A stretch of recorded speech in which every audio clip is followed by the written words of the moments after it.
Senator Sifuna. Honorable Speaker, thank you for your indulgence. Mr. Speaker, the statement sought by the Senator for Taita Taveta County, the Honorable Jonas Mwaruma, could not have come at a better time. And I'm really hoping that the Committee on Devolution of this House... Now, Senator Sifuna. Yes. That statement was actually dropped. Oh. But allow me to say one thing, Honorable Speaker. So don't comment on it. Yes, because I caught the tail end of the submissions by my colleague from Nandi on some of the unfortunate pronouncements we had from the National Assembly yesterday regarding the decision by this House to award 415 million shillings to county governments. Honorable Speaker, I think there are things that we as a House have to make very clear.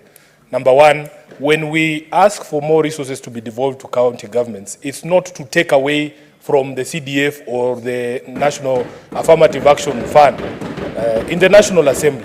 I think what some honorable members in the National Assembly were trying to do is to poison the mind of Kenyans that, in fact, we're going to raise those funds in order to raise the 24 billion extra that this House passed for county governments. Number two, Honorable Speaker, I want the National Assembly also to address itself to the question of whether there is corruption, mismanagement, and misuse of resources in the national government. So that when they stand up and castigate county governments and say, oh, all these people travel with their girlfriends, it's not as if officers in the national government do not have girlfriends that they travel with. Mr. Speaker, if we are going to have a conversation, I think that conversation has to be an objective conversation. Mr. Speaker, finally, there has to be also a time that in this country, we demonstrate to each individual county how the money that has been allocated to the national government is spread across the 47 counties.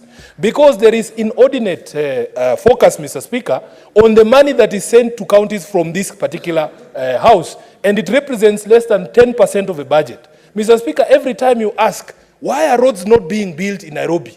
Mr. Speaker, in Nairobi alone, we have 50 stalled road projects. When you ask, you say, oh, but Nairobi received 20 billion shillings. Mr. Speaker, an analysis was done of the distribution of resources at the national level from the Kenya Rural Roads Authority and from Kenya. Mr. Speaker, and by illustration, this was an analysis of the constituencies allocation from Kera and Kura in Kiambu County.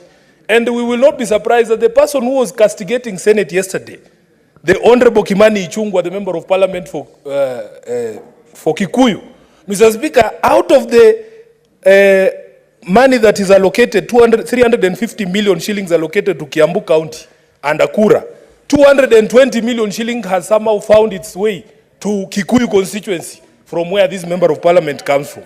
Mr. Speaker, 94% of the money under Kera is utilized in Kikuyu constituency alone, 1.45 billion shillings, Mr. Speaker. And if you ask Honorable Ichung'wah to add money to the counties, Nairobi alone, Mr. Speaker, the bill for electricity that is owed to Kenya Power is 1.5 billion shillings, Mr. Speaker. So that the money that Ichung'wah receives is enough Senator to pay our electricity bills here. Senator Gloria, what is your point of order? Thank you, Mr. Speaker. I am aware we are discussing county issues, but Mr. Speaker, we still have to be guided by our standing orders. And they are very clear about discussing any other member of Parliament, either from the Senate, Mr. Speaker, or from here. And imputing improper motive, Mr. Speaker. Mr. Speaker, and I understand, Mr. Speaker, order, allow me. Honorable, order, Senator Faki, order. Mr. Proceed. Speaker, protect me. I'm just saying, I understand that we are trying to highlight on the issues of devolution, Mr. Speaker. But can the Honorable Senator of Nairobi try and make his point without discussing another member of Parliament who is actually not in the House, Mr. Speaker? That is my point of order. Senator Gloria, which standing order has been violated? Mr. Speaker, on, I think it's 98.